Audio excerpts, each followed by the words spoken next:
My parents didn't just skip my MIT graduation, they skipped it to watch my sister dance in a tiny auditorium that smelled like old carpet and cheap perfume. While families around me screamed, clapped, cried, I walked across that stage with a smile I practiced in the mirror, knowing the people who were supposed to cheer for me were cheering for her instead. The applause felt distant, the empty chairs felt louder. And somewhere between the dean's handshake and the silence that followed a decision formed so sharp it almost scared me. Because that day wasn't the real betrayal. It was only the beginning. I grew up in a house where love was measured, weighed, and quietly redirected toward the daughter who shined the brightest. From the outside, we looked like every polished American family on a quiet suburban street, fresh-cut lawn, warm porch, light-framed photos lining the hallway. But if you looked closely, every frame told the same story, Mira in a tutu. Mira holding flowers, Mira mid-pirouette while our mother Lorraine beamed beside her. My own achievements were there too, just smaller tucked lower, almost like decoration. I used to wonder if I was imagining the imbalance. Maybe every older sibling feels overshadowed. Maybe every family has a favorite child. But by the time I was 12, the pattern wasn't subtle anymore. They forgot my birthday that year completely. We were driving home from one of Mira's rehearsals when my mother gasped, almost annoyed with herself, and said, "Oh, sweetheart." Was that today? I shrugged it off, pretending it didn't sting, but I kept my silence pressed between my teeth the whole ride home. In high school, when I won an academic award that required a short speech, I scanned the audience and saw 2 empty seats in the second row. The counselor whispered, "Maybe traffic wasn't the reason. Mira had a last-minute callback for a dance program 2 towns over." My father, Gregory, told me later, "You're strong. You don't need us there for every little thing. Every little thing." That phrase clung to me for years. They bought Mira a used car the moment she turned 16, a silver one with a giant red bow. I remember watching her peel out of the driveway while I stood at the bus stop in the cold, clutching my backpack straps. I told myself it didn't matter. I told myself I was building independence, resilience, a thicker skin. I didn't realize then that I was also building distance. Still, a part of me kept reaching. I tried to make myself easier to love, quiet, helpful, never demanding attention. I cooked dinner when Mom was busy, tutored Mira for her math exams, brought home straight A's like offerings no one asked for. But nothing I did shifted the spotlight. It wasn't malicious, I think, just habitual. They were used to seeing Mira as the one who needed protecting and me as the one who would be fine. I learned early that being the strong one is just another way of being unseen. But the strange thing is, I didn't hate them. I longed for them, for that look parents give when they're proud when they see you really see you. I held on to the hope that someday, one day, they would turn toward me with the same warmth they gave Mira without thinking. I didn't know that the day they finally turned would be the day I no longer needed them. Graduation morning should have felt triumphant. The air on campus carried that electric mix of nerves and celebration, the rustle of gowns, the click of cameras, families shouting names across the lawn. I remember tightening the zipper on my cap and gown in a quiet corner, telling myself not to look for anyone. Not this time. Not after the week of vague texts and "we'll see, sweetheart." Still, I saved 3 seats.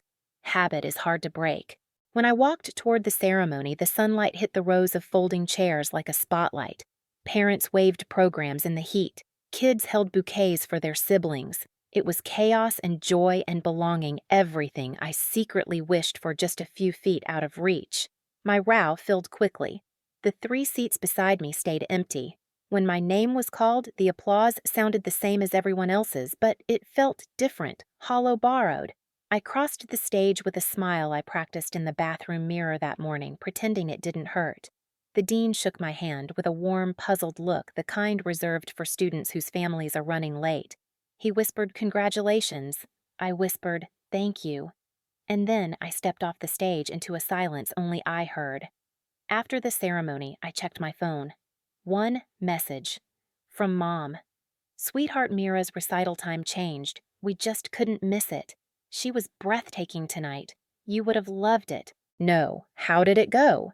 No, we're proud of you. Just Mira. Always Mira. My fingers felt numb as I scrolled through the photos she attached Mira in a layered pink costume, cheeks flushed with glitter, Mom beaming so wide her eyes turned crescent-shaped. Dad was in the photo too, front row smiling like the world began and ended on that stage. I stared at their faces longer than I care to admit. A second message followed. How was your little ceremony? Little. 4 years of sleepless nights, labs that stretched past midnight research that nearly broke me in half, the acceptance into a program most people only dream of, and it was a little ceremony. I sat on a bench under a blooming tree and let the breeze cool the sting in my eyes. Around me, families hugged, cried, posed for photos that would sit on mantels for decades. I watched them not with envy, but with a dull, heavy clarity. I realized, maybe for the first time, that my parents weren't going to change. Not for a degree. Not for a milestone. Maybe not ever. I didn't call them back. I didn't send photos. Instead, I went back to my apartment, sat on the edge of my bed, and opened my contacts. One by one, I blocked their numbers, then their emails, then the group chat that had never included me in the first place. It wasn't a dramatic moment, just a quiet decision, a boundary forming like a clean, straight line. Seattle didn't feel like an escape at first. It felt like a blank page, too white, too quiet, too honest. My studio apartment was small enough that I could touch the kitchen counter and my bed without moving my feet, but it was mine. I remember the first night, clearly rain tapping the window, the hum of the old fridge, the ache of a boundary newly drawn. Cutting my parents out hadn't made me feel strong. It made me feel unanchored, like I'd stepped off a cliff and was waiting to hit the ground. But the city had a way of catching me. I started at a research-focused tech job. No flashy corporate names, just a team of sharp minds who cared about ideas more than hierarchy. My manager, Priya, noticed I worked through lunch every day and nudged a granola bar onto my desk with a dry, "You can't innovate if you faint." Jenna from down the hall invited me to kickboxing class to punch out whatever childhood trauma remains.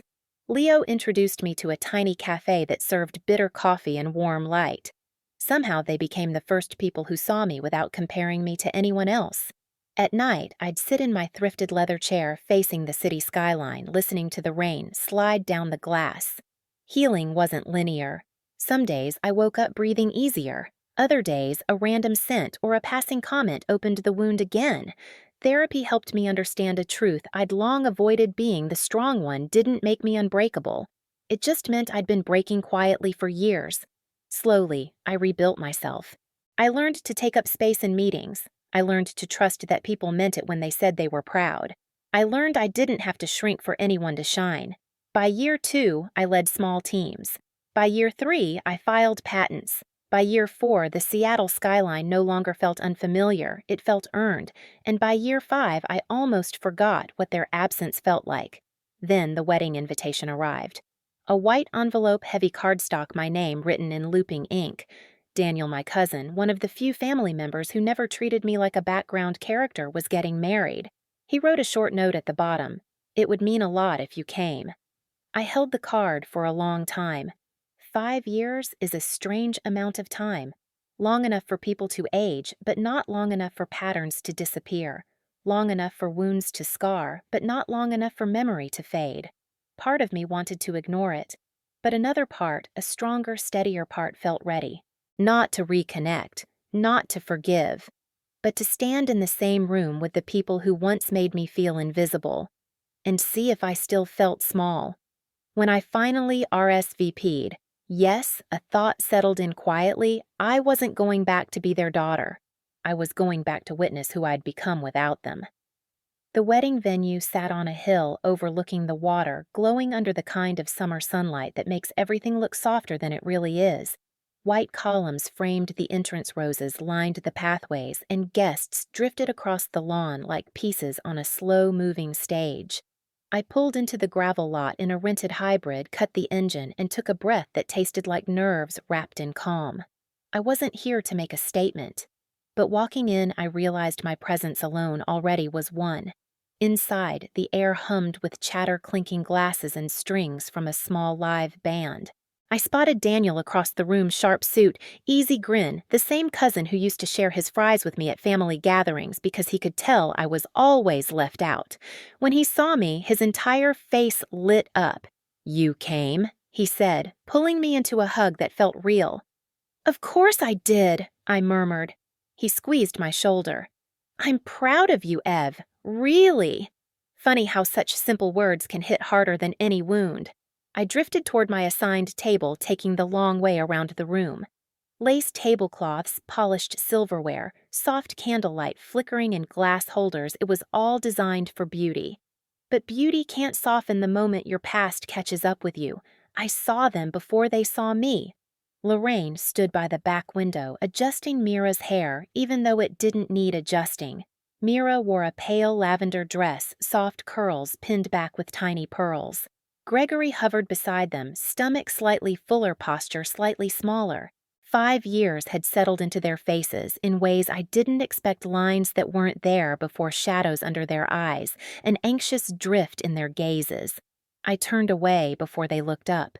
For the next hour, I blended in. I chatted with Daniel's friends, laughed lightly, sipped my champagne, answered polite questions about my work. I didn't hide, but I didn't seek them out either. I existed calm, grounded, complete. For the first time, being in the same building as my parents didn't make my chest tighten. But eventually the moment came. A presence shifted behind me, a familiar pause in the air, a breath I recognized even after all this time. Evelyn. My mother's voice, soft, shaky, almost disbelief. I turned slowly. She pressed a hand to her chest as if steadying herself. "My God, it really is you." "Hi, Mom."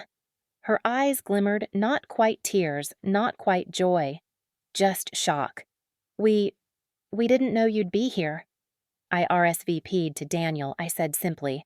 Gregory stepped forward, his voice rougher than I remembered. "You look different." "It's been 5 years," I replied.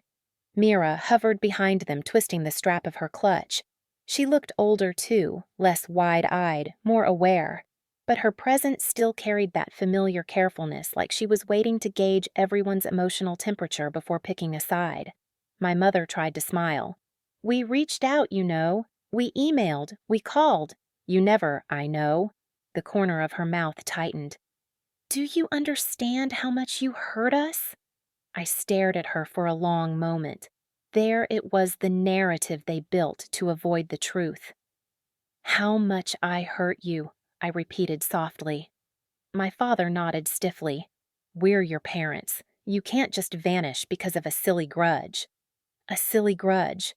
The words sliced through the room with a quiet, brutal precision. I didn't raise my voice. I didn't let my expression crack.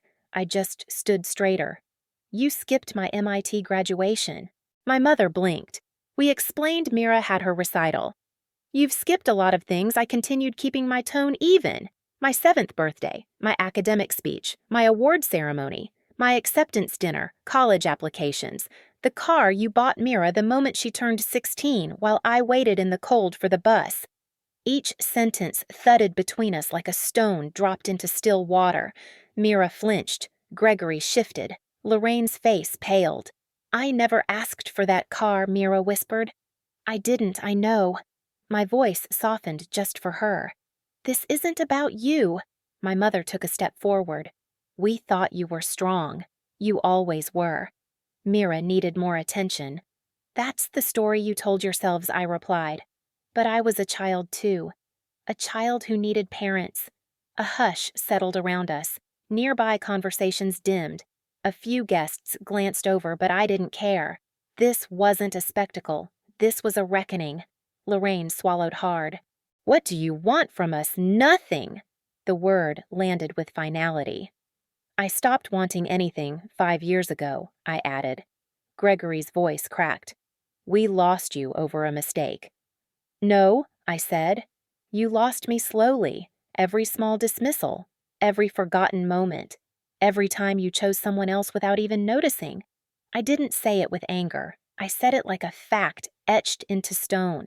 For the first time, my parents truly looked at me not at the daughter they expected, not at the placeholder in their family narrative, but at the woman who had built a life without them. I saw the realization flicker across their faces, the recognition of what they had missed, what they had thrown away, what they no longer had the privilege to reach for. Mira wiped her eyes. I'm sorry. I'm not here for apologies, I said gently. I'm here for Daniel. My mother's voice trembled. Will we ever fix this? I shook my head. Some things aren't meant to be fixed. They're meant to be understood. Silence. Heavy. Undeniable. I stepped back, giving them space they never gave me, and in that moment, watching their expressions break open, watching the weight of 5 years rush into the gap between us, I realized the thing the thumbnail had always hinted at. They finally faced what they'd lost. Not a daughter, not a trophy, but a whole life they never bothered to see. The morning after the wedding, my phone buzzed with a number I didn't recognize. I almost let it ring out, but something curiosity, maybe closure, made me answer. Gregory's voice slipped through thin and uneven, like someone trying not to break. Evelyn, please don't hang up. I didn't speak. I didn't need to. I know you changed your number, he said quietly. Samuel gave me this one. I asked him not to tell you. A long breath. I just needed to say something. Silence stretched between us, soft but weighted. I read about your work, he continued. Your patents. Your projects. You've built a whole world without us. His voice cracked. And the worst part is, you had to. I closed my eyes, letting the truth settle. We thought Mira needed more. We thought you'd be fine. We were wrong. Another pause. Your mother cried all night. She wants to undo things we can't undo. You can't fix 22 years in one call, I said calmly. I know, he whispered. But will we hear from you again? Maybe, I replied. Maybe not. And I ended the call quietly, without regret. I flew back to Seattle that evening, watching the coastline fade beneath the clouds. The city lights greeted me like an old friend, steady and familiar. When I walked into my apartment, Tesla, the cat who chose my keyboard as her favorite bed, curled around my ankles, and Daniel texted a picture from the wedding thanking me again for showing up. Life felt quiet, honest mine.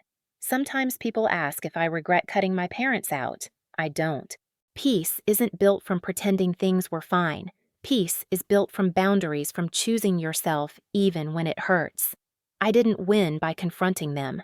I won years earlier when I decided their absence would no longer define me.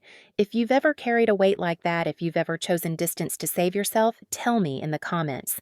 And if this story stayed with you, share it and subscribe so you don't miss the next one.